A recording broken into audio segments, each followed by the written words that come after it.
Hi, I'm Weston. I love talking about the Astros, and welcome to the recap of Game 154, where the Astros completely implode with a final score of I'm not quite sure yet. I'm recording this in the 8th inning. Yes, we finally get the division within just so close, right? You can taste the division crown. You can taste the medal on the banner that's going up in Minute Maid Park that says 2021 AL West Division Champions. You can taste the metal on it. And so, almost on brand, the Astros choose tonight to completely implode. And no, this wasn't the close loss like it was last time where we lost 3-2, where you go, shucky darns, that's a bummer. No. The Astros say, but let me show you the magnum opus. The currently might go up depending on what happens in the rest of this inning. 14-2 self-nuking that was this game against the Oakland Athletics to start the series. In a game that for a very long while was close. It was neck and neck for a minute there, right? First inning, Altuve grounds one to Matt Chapman, probably the second best defensive third baseman in the league. Best one in the American League, certainly. Someone named Nolan Arenado on the National League side would, kind of stomp on your dreams. But best AL defensive third baseman, right? Great player. And he completely, a double error by him, starts the first inning with a guy on third base. Altuve hustles around, right? Hustles, terrible throw to first base. Altuve hustles over to second and goes, you know what, screw it, I'm going to go for third. Heads over there. Matt Chapman, throw beat Altuve by a solid couple of steps, but Chapman can't recover the throw, and so Altuve starts on third, and then a sac fly by Yuli makes it 1-0. Cool, we're in business. Then, in the third, Altuve hits a home run. Because it's Altuve's world, we're just living in it. That's 30 on the year, one away from tying his career high for a season. In a season that, again, he missed a pretty decent chunk.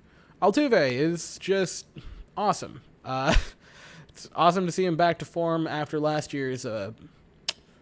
let's not even talk about it. It's not important what happened last year. Altuve's back to form. Hit his 30th of the year. That's awesome. Half of the third, not great. Give up 3 runs. Belak looks not too solid at all. He gets really shaky in that inning. A couple of weird calls. It was weird calls all night for the Astros.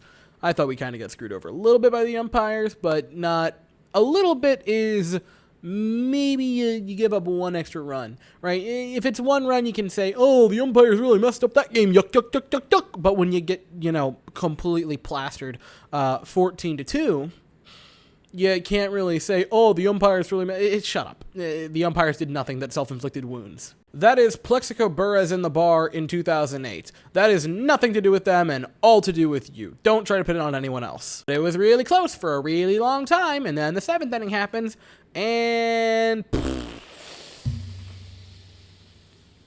6 runs given up.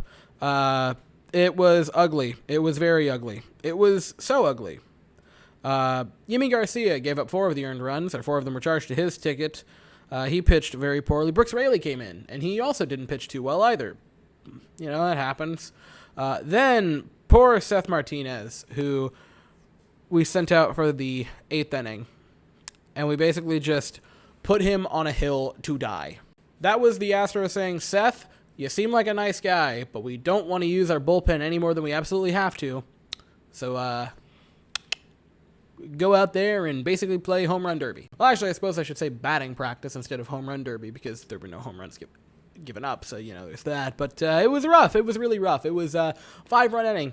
Neat. Now it's 14-2.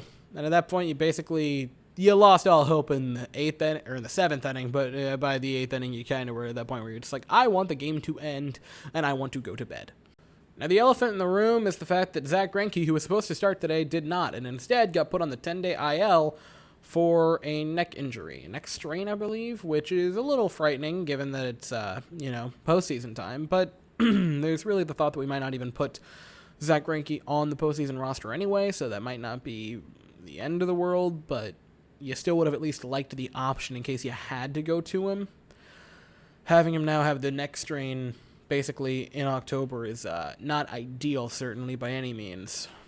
Brandon Belak did fine. He had 2 really solid innings and then didn't have a good 3rd inning.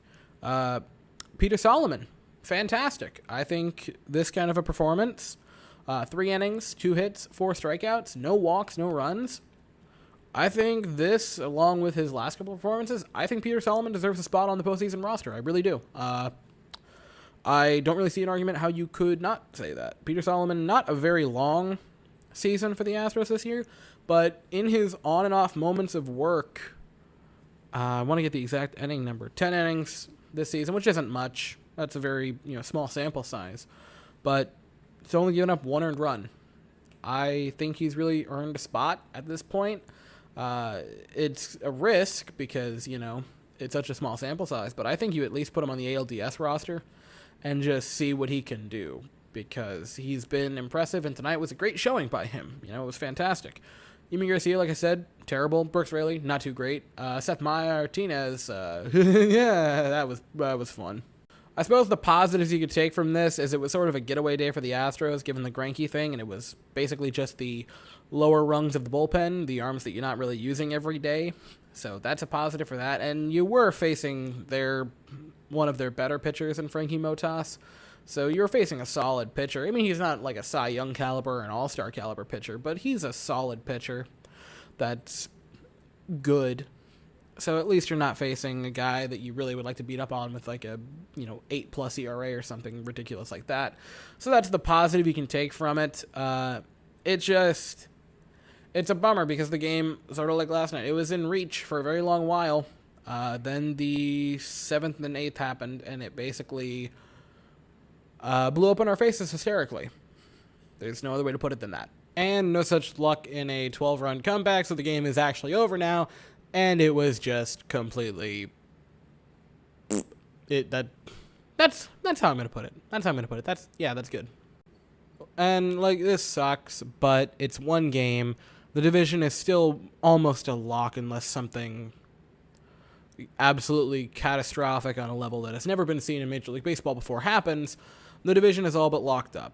Just, you can do it relatively soon. I'm almost okay that you lost today because that means and if the Mariners keep on winning, theoretically, you'll lock the division up while at home in Minute Maid, which would be pretty fun for the fans to experience since, we didn't get that last year. And when was the last time the Astros actually clinched a game in Minute Maid? Was that 17? Because in 18 we clinched when we were in the locker room, or in a ballroom on the road, and we clinched because another team lost. In 19, did we clinch in Minute Maid in 19? I don't think we did. And then last year, obviously, it doesn't count because the fans weren't there. So it would be really nice to actually clinch the playoff berth in Minute Maid. That'd be fun. But yeah, that was it for the game. It was just a no fun, not very good day. It was. There wasn't even anything funny to talk about with the game. Anyway, tomorrow, thank the Lord, a 4:07 start time, 3:07 Central. As much fun and as entertaining as it has been to basically have 4 Red Bulls at night, having games go till 4 in the morning, I'm very, very looking forward to a game that will end before the next day starts. I'm very looking forward to that.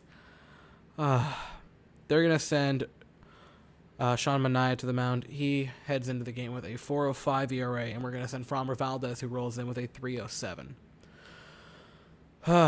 A game that doesn't start at basically 10 o'clock at night. What a novel concept. Anyway, I will actually be here tomorrow, I guess today technically, to talk about that game. I'm very much looking forward to a normal start time for a game. Anyway, that is all I have to say for the evening. Thank you all so very much for watching. I hope you all have an absolutely fantastic day. And as always, go Astros.